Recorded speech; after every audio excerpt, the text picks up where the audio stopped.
Conventional deadlift. So as a hypertrophy movement for more advanced lifters, this might not always be the ideal choice. It doesn't place the hamstrings at such long muscle lengths as something like an RDL does, but it does give us pretty much all over recruitment of pretty much all of the muscles in our posterior chain, from the traps, the erectors, the glutes, the hamstrings, even the calves to an extent, are all playing a pretty high role in stabilizing or moving the load, okay? So we get a lot of whole body stimulus. We don't necessarily get that much hypertrophy in any one individual muscle group, but they're a great way of developing physical capacity, being able to pick stuff up more safely, or just as variation, or if you are looking to build strength in specific lifts. So there's a few things to address with these. First one being, if we're going to be deadlifting, ideally we want to be doing them in bare feet or Vans, something with a non-compressible sole that's going to be acting as a shock absorber.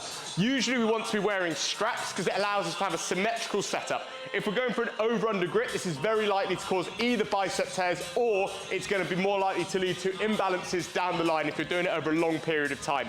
When we're actually performing the deadlift, we want to set up with our feet roughly halfway under the bar, okay? Nice and close, around about shoulder width grip.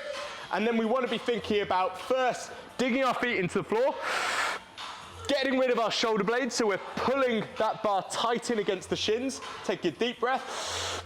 Taking the slack out of the bar, so you should hear this click, and then looking to push the bar away from the floor, keeping it touching us at all times. From the top of the rep, we're pulling back with the hips, so essentially an RDL until we reach the knees, and then sinking straight down.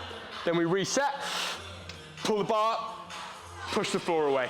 We can also perform these in touch and go, where we're lightly touching the floor and straight back up, but it's very important that we're not bouncing and using it to help us move the load.